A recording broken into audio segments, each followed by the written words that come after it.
Well, hello, hello, hello, and welcome to another episode of Generational Health with my co-host, Miss Whitney. How are you today? I'm doing good. I'm doing good. I'm happy it's Friday. I'm happy it's Friday, the weekend, and it's actually sunny out. It does not stay sunny out here often, so I needed the sun. We needed the sun as a community, so I'm good. What about you? I'm good too. The sun does provide us with that good old vitamin D. So Mm-hmm. let's go out and peep outside. For those of you that are in Michigan, just peep outside and get you a little bit of sunshine. Before we get started, don't forget to like, share, and subscribe. Share this information with somebody else. You never know what type of nuggets you're going to get if you just stay to the end. So stay to the end with us. Walk with us with this one. I think we're going to have a great time today because we're talking about personality types. We're talking about getting to know yourself. I know some odd years ago I went through the True Colors program, and I don't know if that's still a program or a thing, but just knowing how you function and how you operate, it really does help you to get a better outcome. So, Miss Whitney, you were sharing with me some information that you learned from a course. You want to talk about that a little bit? Yes, yes, yes. So well, not recently, I guess maybe it's been about 2 years now, but we went through it's actually a group Bible study program, but it's based off of temperaments. And it's from the book, I Said This, You Heard That by Kathleen Edelman. I'll show it to you guys, but that's the Hmm. I book. said this, you heard that. That is Yeah. that's important. I like that. Very much so. And it was so it's a series and it actually comes with some videos and then there's a workbook that you can kind of walk through the different sections. But it was life changing for me when we went through it, just because there were some things about myself that I felt like were always in conflict with other people that I was in relationship with. And I felt like I had to either change how I was interacting with them or I had to like to better suit them because something was off or something was wrong with me and how I function. Like, for example, I prefer quiet time. Like, I'll ride in my car, totally quiet with no music, nothing on, with the window like raised down just a bit, just so I can hear like nature. But I prefer to ride in silence, or I prefer to just have silent time. My husband, on the other hand, when I met him, he had subwoofers and speakers in his car. You could hear him coming down the street. He loves being around people. He is energized by people and their energy. And so imagine what that's like, where for him, he feels love when he's able to be around. And for me, loved and filled and fueled when he's able to be around other people. And for me, I feel fueled and refreshed when I'm not around people. And so for us to marry, it's like this consistent, how do you put that together? Like, you want to be here and I want to be here, and neither is wrong. It's just like, well, what's wrong with us?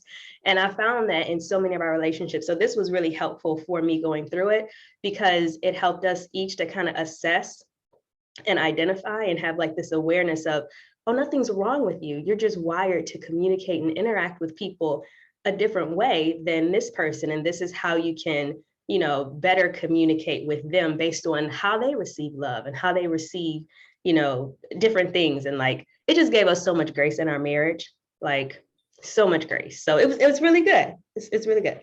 That's wonderful. I did that assess myself and my children when you all were growing up, but Mm-hmm. it also helps in your parenting because then you understand your children better.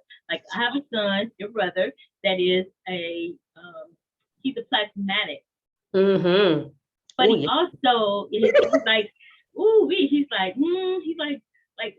the major, I don't know, police of stuff, like he really, and Mm-hmm. then just, I mean, there's just a personality type that, if that's how your children are, like, I used to get upset because you used to take things apart. I was like, nothing is safe in your hands. But when I realized that he took it apart because he wanted to figure out how it works, how does this function? How does this, yes, you are, not A-track, but CD, how does this CD work? So he pull it apart. So Mm-hmm. in pins, I would find pins all discombobulated, all taken apart under his bed and everything. So when you learn that about your children, then you can better parent them and you can also better help them to discover what their talents and their gifts are. Like he loves music, very, very, rhythmic from being a child. So learning that. Now think about that. Like you just said about your marriage, how it enhanced, how it gave you grace in your marriage.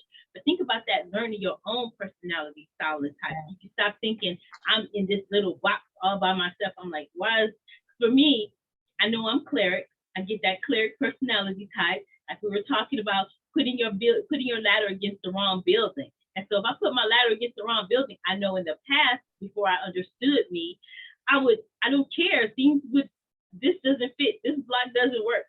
Well, we're going to make it work. We're going to put this square peg in this round hole and we're going to chisel it and make it work. That's the cleric personality. Then the melancholy is like, oh my goodness, I love. I feel everything. So think about it being a cleric melancholy. Oh my gosh. That's challenging. Yeah. I had a girlfriend that was sanguine personality, and I'm not sure if in the book it has these things. I'm pulling from the old information. Yep. The sanguine personality, she was like, okay, so for me, she said, oh, you're a cleric, mom. Hey, make your bed when you get up. Pillow go here, covers here, tuck them. Make sure nothing on the floor. Put everything away. Right? That's my cleric. She was sanguine, so she had water fights in her house. Yeah. And I'm like, a water fight in the house? Are you? It's like I can't breathe anymore. But just knowing that, and I wanted to. She and I talked about it, and she wanted to incorporate a little bit more cleric. So she's like, they don't take them serious. Well, they can if you're jumping on the bed with them. And then for me, I wanted to be more, nurturing, because that's my melancholy in me. So it's just wonderful to really know what your true colors are and how you operate and how you function. I have a sanguine daughter, your sister. Sanguine. Yes. Well, they're twins. So. But he's phlegmatic though. So phlegmatic. I think he has a little sanguine in him too. I know that there's like a dominant, a primary, and then you also kind of have a secondary. Yeah. I can definitely see the sanguine in oh my gosh. Yeah, she's sanguining right now. Yes, she is. So sanguining, you done met a new. Can you help our audience to understand that somebody that may not know what the different types of personality is? Because we're having this rumble down memory lane, and our viewers are like, what the world is a sanguine? Yes, absolutely. So if you look, so there's essentially four. So there's cleric, there is melancholic, sanguine, and phlegmatic. And so sanguines, if you look at it from a communication perspective, sanguines really communicate, they work with the language of like people and fun and enjoyment and adventure. And melancholics, me, my language is more so like perfection and order and like things being the way that they need to be, boom, boom, boom, boom. For phlegmatics, it's more like calm and harmony, like nothing is wrong. I'm gonna relax. I'm gonna take my time. I'm going to, all those things. And then for clerics, it's more so a language of like power and control and making sure things are moving the way that they need to move. And the thing that I think what really hit me when we went through it, learning about each of them, is they give you a list of your strengths, like what it looks like to operate in your strengths and what it looks like to operate in your weaknesses. And so you can kind of see like, oh my gosh, I've been operating in my weaknesses here, but I have an opportunity to operate in my strengths once you're actually aware of it. So like, for example, let's use you, mom, cleric, right? Let's start there because we already know that mom's a cleric, right? And the cool thing about this is also like, just because you may fall into one or two of the categories, it doesn't mean that you are like stuck in a particular category. Like you can't have fun like a sanguine, or you can't, keep things in order like a melancholic. It may be a little more challenging because it's not your wiring, but you can learn. If you're a cleric and you need to be in control and you don't even know it. Exactly. But then to have an awareness of like, oh, I'm wired that way, I think that automatically sets you up for success, because it's like, oh, I know, it's like the light bulb came on, like, and you can recognize, oh, I probably shouldn't be yelling at folks right now. Like, it's a thing, I could say that nicer. Like, you can, catch those things. So I'll just do a couple. So like some strengths of a cleric: dynamic leadership. This is strengths. And when you're operating in your strengths, right? Ability to correct things when they're wrong, to like course correct. Independent, self-sufficient, adventurous, energized by different challenges that come your way. Now, when you're operating in your weaknesses, these are a couple of things that might come up for you, right? Okay. Maybe unsympathetic to some things that may be happening around. You're like, this is what we're doing. Why are you crying? Grab a tissue, keep it moving, right? Okay. Maybe they won't give up when they're losing. It's like, I'm falling and we still figure it out. Help, right? They enjoy arguments, maybe demanding of others. This doesn't mean that this is you per se, but if operating in those areas, right? Maybe quick-tempered, dominating, feel like they know everything, headstrong, prideful, just a few, okay? What do you think about that? How did you feel about that? I feel like we're going to erase and re-record. Normally, I'm just kidding, you all. But I do feel like a lot of that is absolutely true with the cleric personality. But then, like she said, there's a primary and a secondary, so it kind of can mix together, and you can grab some strengths and weaknesses from both. So we're talking about my primary. I know my primary is cleric all day long, and it's just funny when you embrace that about yourself. And it's funny. Just a quick story. My son, once he understands that this is his mom and a cleric, then I think he'll kind of get the point of, Mom, you act more like a dad than a mom. You're providing, you're working a business, you're this, you're that, you know what I'm saying? Boom, accident, fall down, you get back up. This is a quick story, guys. It's so funny. My children were little, twins running around, and then my eldest was about 7, 8, they were running around, so maybe she was maybe 10 or something like that. But I was on my way to work, and this is right into the cleric personality. We had a deck on our home, and it had mist on it, and so I went to run them to the van or to the car. I think it was the car or van, I'm not sure. But I went to run them to it, and I slid, and I fell on my knees and then fell over. Man, don't laugh, you all. But I fell on my knees, and I knew I had to get to work. I had to get them to school. So jumped up, and they're like, Mom, trying to see what part of me to pick up. And they're like, Mom, I said, go get me some more pantyhose. They ran in the house, and they got me some pantyhose, and they're like, well, Mom, my knees are bleeding, right? Jump in the car, put them in, drop them off at school, get to my place of employment, and I sit down, and my supervisor comes over, and she's like, mortified. She's like, what happened? What's wrong? And I told her, she said, go over there to the hospital and go get your knees fixed. Because I'm sitting here figuring out how I'm going to take these stockings off and put on new stockings. And that's an extreme cleric. But that is what it's like to operate in a cleric personality. You just don't see, I can't. There is no way. You figure out a way. And that's the cleric personality type. But I'm glad we're figuring these things out now versus, my mom got some screws loose. What's going on with her? Right. You learn. They're wired that way naturally. And you start to learn how to accept people the way that they are, the way that they're built. And you learn how to communicate with them in a way that fills them up rather than tears them down or makes them feel a certain way because they're not like you. They're not supposed to be. That's what makes the world go round. Everybody's different. Absolutely. And try adding on, I can't think of it right now. It'll come back to me. But you go ahead. What's the next one? So the next one is melancholic, which is my dominant. And I believe Mom's, is this your secondary? Melancholic? Melancholy is my secondary, but what I was going to say is try having a literal cleric melancholy person. Woo-wee, that's a lot right there. But go ahead with the melancholy. I would say a couple strengths of the melancholic, and this is me putting myself on blast too.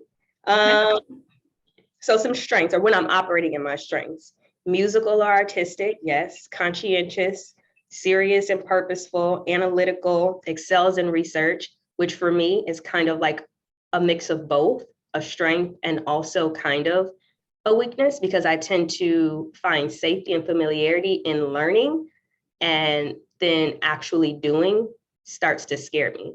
Because it's like, I just need to know more. I need to know more before I do something. And then you get all filled up, and then you're like, what do I do now? Because you're overwhelmed with all the research and information. So sensitive to others, respectful, scheduled, neat, tidy, makes charts, graphs, and lists. Oh, I love me a good pie chart, a pie graph.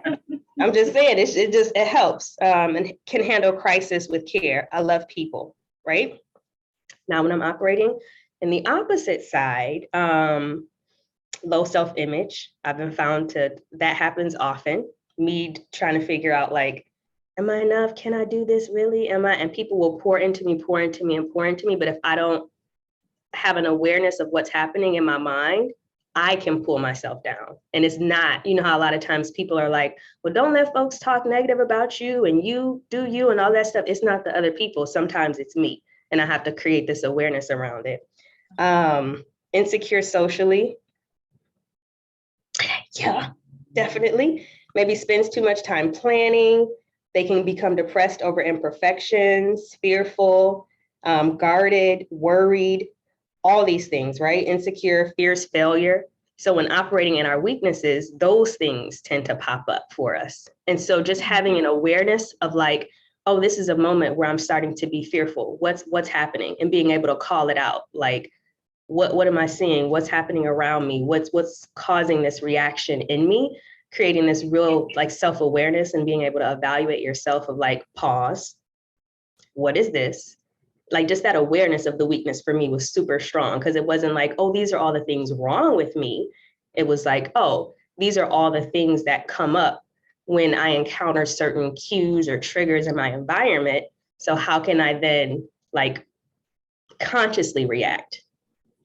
That's awesome. That also takes us into the realm of self-talk. What do you say when you're, talking to yourself? And so I get that with me, when the fears come up or when certain things come up, I've learned now to talk to myself. And people used to say a long time ago, they used to say, don't talk to yourself. If you answer, you're crazy, whatever. But you better talk to yourself, because, you're giving yourself some good stuff, you can be around some people that don't have your best interests at heart. You don't want to hear what they got to say about you. But you need to be honest with yourself and go into, there's a book called Self-Love, and I can't think of the author, but it's an amazing book to teach you how to love yourself. Because then when you're coming out of that loving space and that loving space of you, then you can love more people, you can serve more people, you can just show up in the world the best you possible. Absolutely. And so I love that. But this is the thing, though. Oftentimes we don't, I think we go out and we try to help other people or try to figure out their stuff, because that's like a barrier or a mask from us actually dealing with our own selves and our own stuff. I completely agree. 100% agree. Yeah. So who's next? Who we putting on blast next? Let's put your sister on blast. Let's talk about that sanguine girl. Get to the sanguine. Because I know my husband is sanguine, y'all. Is he? Very much so. He's cleric sanguine. Woo! Yeah. He'd be like, that barbell right there is out of place. I need to move that a couple in. What? But that's the thing. That's him. But I learned to appreciate it after this, for sure. Not just like, oh, he's this. It's like, no, that's just how he's wired. Like, if you love him, you love how he's wired, and you'll learn how to communicate with him accordingly. That's good. That's good stuff. Okay. Let's talk about sanguines. When they're operating in their strengths, they are able to show their emotions openly. They're great storytellers. They can tell a story really well. Joyful, curious, encouraging, very people-oriented, very spontaneous. They don't hold grudges, very adventurous. If the tasks are fun and challenging, very disciplined, excellent at short-term projects, and they charm other people. They're charismatic. They thrive on compliments. Now, if they're operating in their weaknesses, maybe they can't remember other people's names because they're just going by so fast. It's like, they dwell on trivial things. Maybe they exaggerate and elaborate a little more than the truth would normally provide. They can seem undisciplined or seem like their priorities are out of order. They want to be popular. They interrupt people, make excuses, can seem a little vain or impulsive and be disorganized or scatterbrained. what I'm noticing about this in terms of just in general, my sister, I feel like my sister's got it going on, because a lot of what I feel like maybe in her younger years, she was operating in some of those weaknesses, as we all do. But I feel like as I've learned her in her adult years, a lot of the strengths are what popped out for me for her. Like she's stepped into a lot of those pieces and places. And I don't know, I really commend her for who she is and who she's grown to be. And she's, not even 30 yet.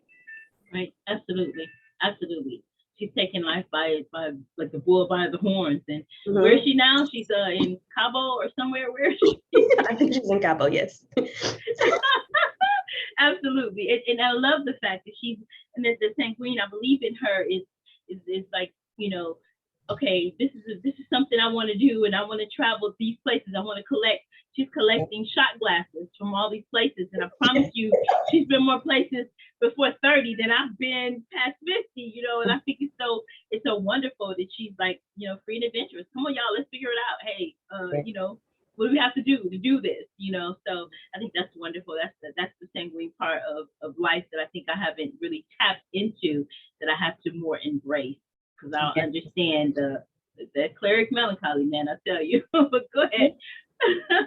I think that's a great perspective too, because just because you may have these two dominants doesn't mean that you can't, just because I'm melancholic doesn't mean that I can't be adventurous, which is one of the strengths of a sanguine. Like we can learn these different things with intentionality over time. Like people can learn how to be organized as a sanguine. Sanguines work. They go to jobs, like they learn how to be in a structured setting and all of that. It may not feel as comfortable. They may learn that, hey, I want to be an entrepreneur because I don't really like this cubicle situation happening. Like you just learn from life. And I think that I just don't want anybody to feel boxed in if they resonate with any of these particular temperaments. Like, oh, that means I can't do this. Totally not the case. Absolutely. The last one is phlegmatic. Mm-hmm. So some strengths. Again, I won't read them all. Got to get the book. The book is the bomb. .com. Can I say that one? Can I say the bomb.com? I think you're probably dating yourself now, but I don't know if .com is still the thing or not. But I think Taylor says it. Does she still say it now? I think she went to say it now. She may have. Yeah, but anyway. Just I said it, y'all. Okay? Don't judge me. Okay, so strength. When they're operating in their strengths, phlegmatics are agreeable, cooperative, friendly, even-tempered. When they're operating in their strengths, compassionate. They can recognize multiple sides of the issue, very multidimensional in their thinking. Tolerant, they're a great team player, very warm and inviting, loving, and they have some great common sense. When they're operating in their weaknesses. Okay, go ahead.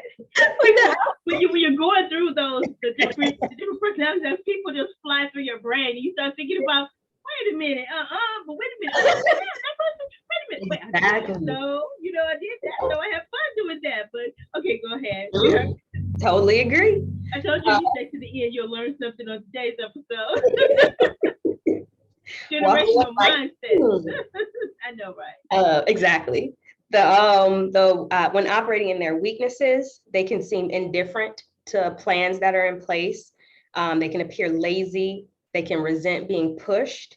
They can lack self-motivation, hard to get moving, be aimless, like not have a particular direction that they're trying to focus in, be uninvolved. They can be kind of self-righteous, indecisive, and avoid responsibility.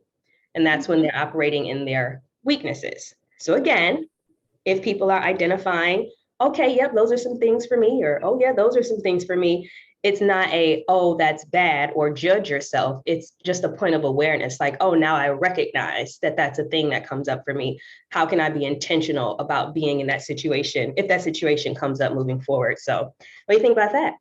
I love it. I love it. I love what you said about being intentional about, once you learn these things, and that's what this is all about. It's about building on just enough light for the step you're on, and then learning and getting what you need in that phase or that chapter, or, we say that of our lives, the chapter, the phase, what have you. But then going to the next dimension of your life and say, wait a minute, okay, now how can I show up in the world a better version of myself?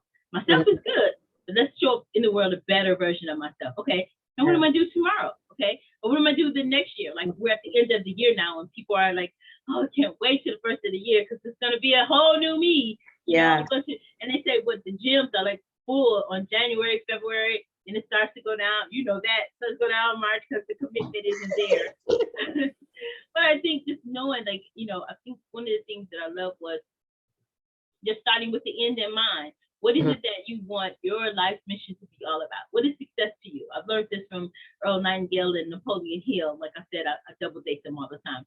But just thinking about the two of them, and they talked about, what is your overall mission and your goal for your life? Then as you start plugging these pieces in, and you're like, oh, wait a minute, that fits in the mission.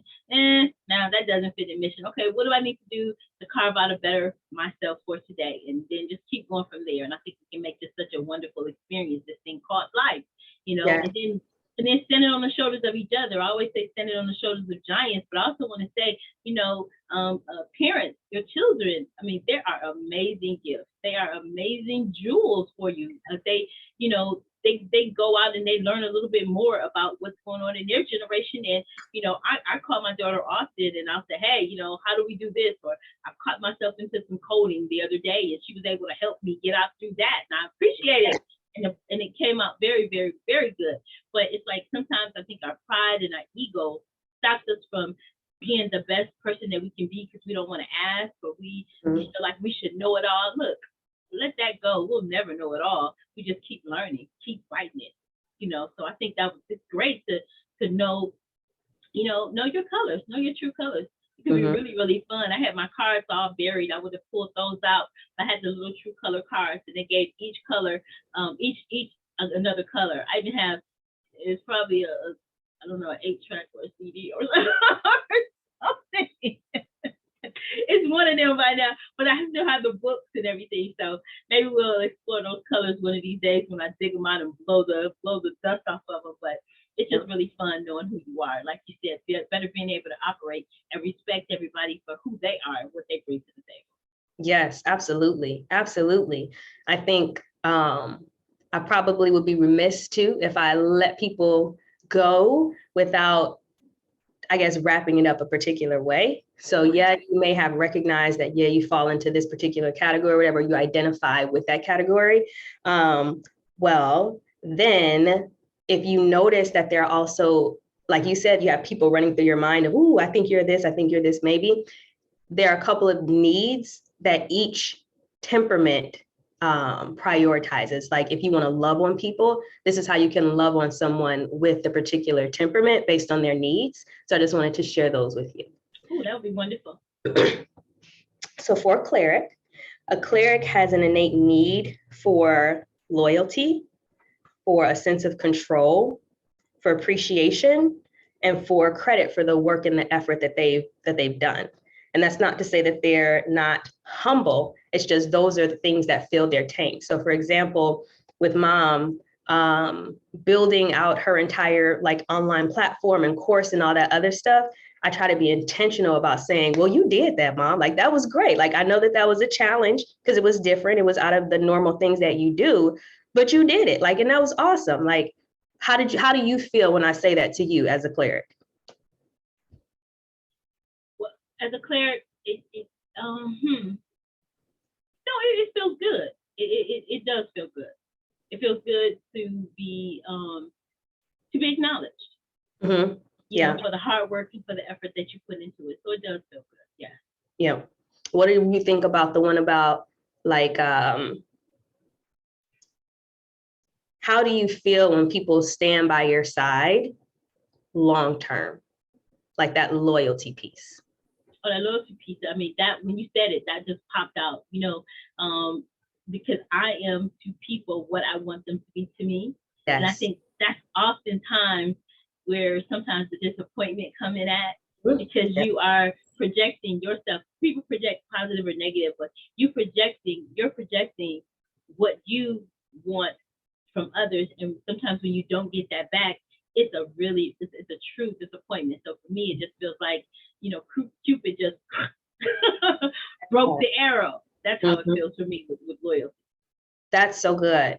When you said that, I imagine like a person being here and a person being here, and there being like one line between the two. And it's like, okay, if I give you love, then you'll give me love back and we'll both feel love. But it's not quite that. It's really two lines in between the people. And it's like, oh, I can give you love because that's what you need. But then you can give me respect because that's what I need. And that loop of like being able to give each other what we need keeps us filled as well, as opposed to I'm gonna give you love, you give me love back, and I'm like, I want that, I want your respect. Like, that's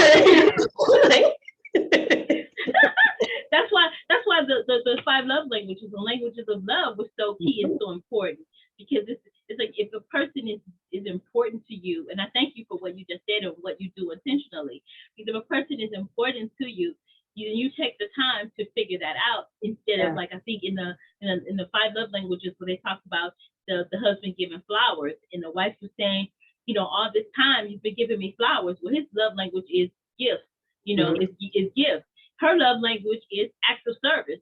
So if you're giving me gifts and I say, just pick your shoes or your underwear off the floor, and I'm happy with that, then the flowers, I'm like, I don't want, so it's just getting to know that person and not just assuming, because we do a lot of assuming. But I love that.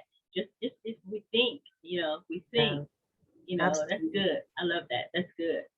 Absolutely. I'll just go through the others quickly as well. But so, like, for sanguines, if you like, that identifies with you, their innate needs are approval, acceptance, attention, and affection. Yeah. If you are phlegmatic, your love languages, well, not your love language, sorry, your innate needs are harmony, like things being chaotic and out of order, feeling of worth, like you matter in the situation, in a relationship, having a lack of stress, and feeling respected. If you are a melancholic, like me, your innate needs are, or the innate needs of someone you're in a relationship with that is a melancholic, safety, super important to me. Sensitivity, like in our conversations and whatnot, be sensitive to what I'm saying, don't just blow me off. Support, space, and silence. All those things hit me like, so good. I literally have gone to hotels before for a whole night by myself and not turned on the TV, radio, or anything, and just sat there. And I come back so refreshed. It's like, I don't need another piece of information. I don't need another person like asking me for something, not in a negative way, but just like a moment where my brain can just and not feel like it needs to work. All those things. So I don't know. I hope that was helpful. So good. This was so good. So good. Yeah, this is really good. So I do hope that that we were able to help somebody say, wait, I need to think a little bit further. I need to go grab this book, and I need to just, because this is what I'm looking for. This is what I'm searching for. Even if it's just one person, hey, then we've done our job here. I thank you so much for that. It was so, I had a blast. And I hope you all had a blast watching us, and, that you learned something from today's episode. So don't forget to like, share, and subscribe. This one you want to share with somebody, because somebody needs to know what their personality is about, what their personality style is all about, and how to love that significant other, you think, right? Yes. So, yes. So don't forget, stay fearless. Bye for now.